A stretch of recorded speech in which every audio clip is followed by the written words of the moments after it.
Good mid-morning, early afternoon, what the fuck ever, cocksuckers.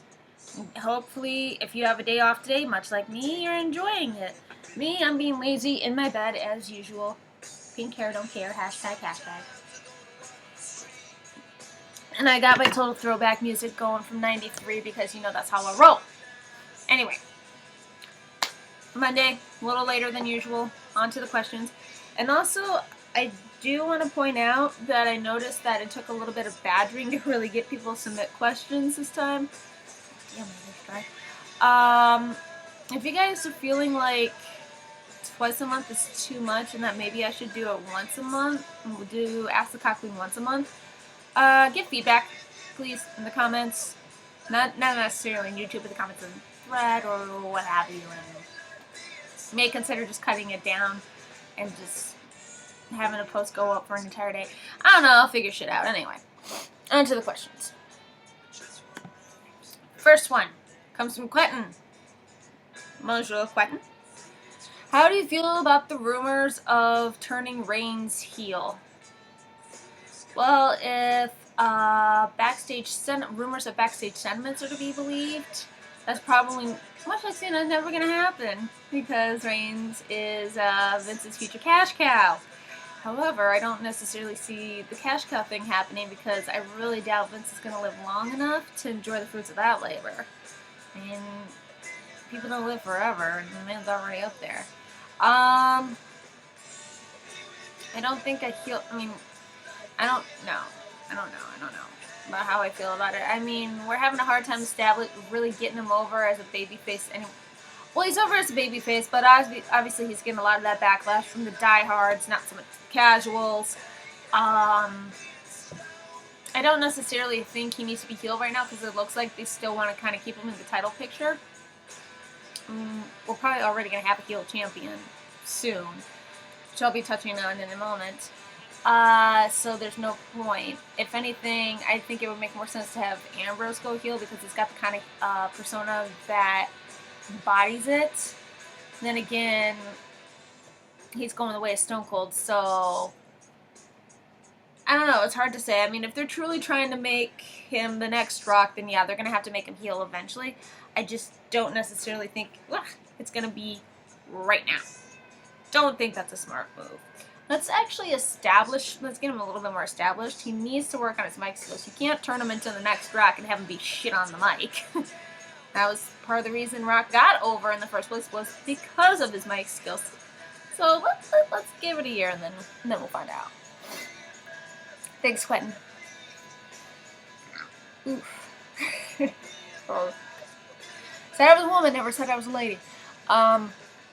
Jared Vega writes, who do you think will walk out of WrestleMania this year with the WWE World Heavyweight Championship? I'm not going to get too much into this because I'm really wanting to write an article. I keep saying I'm going to write an article for the pit, and it just never happens. And I'm hoping I can get it done today. Because I'm really itching to get this one up.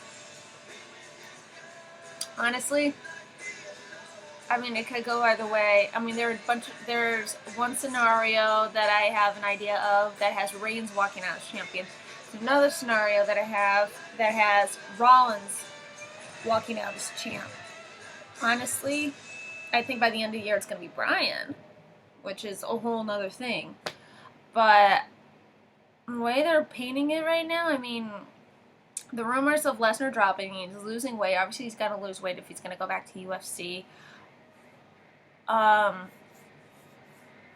The only reason I could see Daniel Bryan walking out as champ is to give him a shot at the championship, the title reign he never got, that he was inadvertently robbed of. Honestly, though, I'm wanting to put my money on Rollins, and this is why. I mean, think about it. We got the triple threat. Lesnar retains. He gets the pin. Both he and Cena are beat to hell. So he retains, but because he's so beat to hell, he's vulnerable, and Rollins cashes in. Boom, there's championship. Taken it, and then Daniel Bryan wins Rumble, so we have our matchup. And imagine seriously, the match writes itself. If you've never seen any of their matches together, at least look up Southern Navigation from 2008. It was mind-blowingly brilliant. still find a way to have Seth walk out of there as the champ. I feel Seth should be walking out of WrestleMania as the champ so we can into SummerSlam to give him a test run, at least, see can he handle being the heavyweight champ. Here's where this comes in. Have a nice little feud going between Daniel Bryan and Seth Rollins. Have Daniel Bryan win the WWE World Heavyweight Championship at SummerSlam and bring it full circle. Because remember, this whole angle with Daniel Bryan versus The Authority kind of started at SummerSlam almost 2 years ago. So either way, Mania or SummerSlam, it's possible he could be champion. Either scenario would be great. I prefer SummerSlam just because I really do want to see Rollins as the champ, and I want to see how well he does. I mean, I love Rollins. He's one of the best heels in the company today. More so than Stuff. He's over Stuff.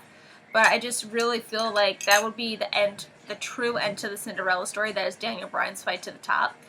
Have him get the title and get that long-awaited and deserved reign at the pay-per-view. That pretty much, not the exact pay-per-view, but the pay-per-view event that pretty much started it all.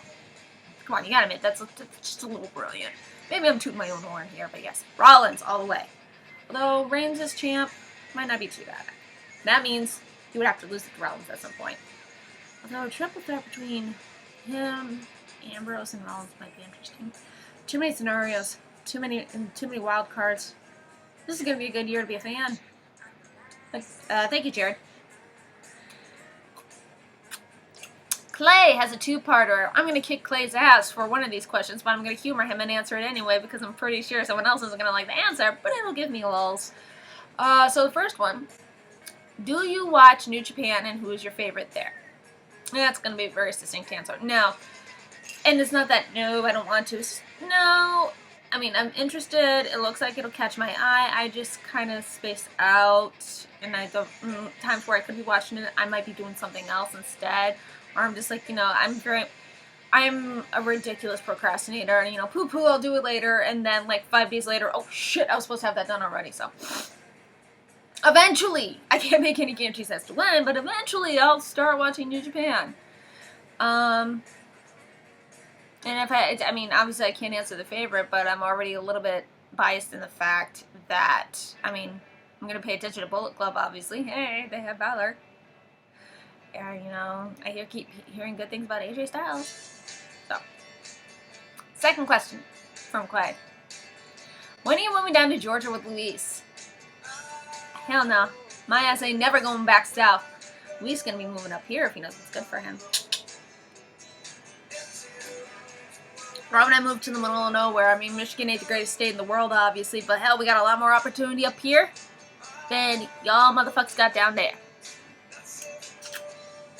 Anyway, thank you, Clay. You win. It was actually a long, rambling question. I just cut it down because he knows I'm from Michigan. So he asks what my thought on the Steiner brothers is. What my thoughts on them are.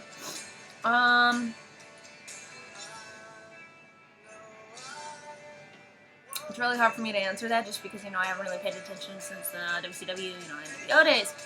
Obviously they were always talented. Hey, they graduated from University of Michigan. A little biased there. Go Blue. Always thought that Scott Steiner was a little overrated. Rick sort of the underdog. Yes, fur baby. Yes, whiny child. My cat. She's just been meowing for attention all morning. Hi, Bubba. Hi, Bubba. Oh, and her tongue is sticking out. So cute. Anyway, of course, Scott Steiner's career has kind of been flip-flopping for a few years. He ain't got no sympathy from me. Definitely good back in the heyday, and they definitely did Michigan proud when they first arrived in WWE, and I remember enjoying those matches thoroughly when I was a kid, so. And I loved when he was I loved when Scott Steiner was part of NWO. I loved NWO in general. I thought it was awesome, so. But I'm guessing maybe that was his better days. I don't know. Still, anyone who comes out of Michigan and makes it big in WWE or in pro wrestling in general, I got nothing but respect for. Him, RBD, Chris Sabin, Zach Gowen for as long as that lasted. Sorry, chopstick. Eden. Let's not forget Eden. So, come here. Here we go. Hi, Baba. Hi, Baba. Hi, Baba. Reagan. Not far, baby. I will never have regular children. They will always be four-legged. It just sounds so bad, like I'm on the island of Dr. Moreau or something. Anyway, those are my thoughts on the Steiners. Thank you. Thank you, Dwayne. Last one. Antonio. That's two in a row, babe. You gotta keep it, and you gotta refrain from next time. Haha. Anyway, Antonio, the Thirsty Pero, asks, has there ever been a wrestler that you never truly appreciated until their time in the ring was gone, or was over? Yep, Edge. And I say that because I missed a majority of Edge's career, so I can really only go from when he debuted to when I had to stop watching in '99. And then, of course, once I got back into wrestling, he had just been inducted into the Hall of Fame, and it sucks that I missed the majority of his career, and because he ended up being such a prominent figure during Attitude and Ruthless Aggression, that he paved the way for a lot of people. I mean, even CM Punk said without Edge, there wouldn't have been me. There would have been no room for a guy like me. And just like Punk paved the way for people like Rollins and Ambrose, and then whoever else may come up from NXT, Edge, he opened a lot of doors for people. I mean, they called him Einstein backstage. He was able to put pieces together and that people weren't, he was able to take elements and put them together that people hadn't even noticed yet. So I'm sorry I missed most of Edge's career. I will never have anything but less than, not even 100, but 1,000% respect for the man. He was understated brilliance. He really was. I don't think everybody loved him, but I don't think everybody really truly appreciated. I mean, they appreciated, but once he was gone, I mean, people still ask him when is he coming back into the ring. So, and that should tell you right there just how pivotal he's been he's been to professional wrestling, at least within the past decade. So, it's really sad I missed most of his matches. He's so close to meeting him too. God. Still, he's on my bucket list of wrestlers that I want to meet in one day. One day.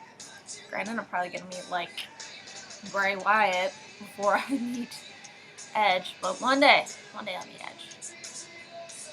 Well, yeah, this is just a relatively quick video, because these are relatively quick questions, and which I'm sure you'll all appreciate. So leave feedback in the comments on whether or not you want me to make this a twice a month thing or a once a month thing, and being that I purposely made this quick because there weren't many questions, and also I got a lot of shit I got to do today, taking advantage of my day off. Brigid says bye, and I will see you cocksuckers in the oh! You see the little link down there? Yeah, that's my page. Go like my page. Mainly just because I want y'all to stop trying to add my personal page. But really, just add my regular page because trust me, it's going to be more entertaining than my actual profile. So, I'll see you bitches in the group.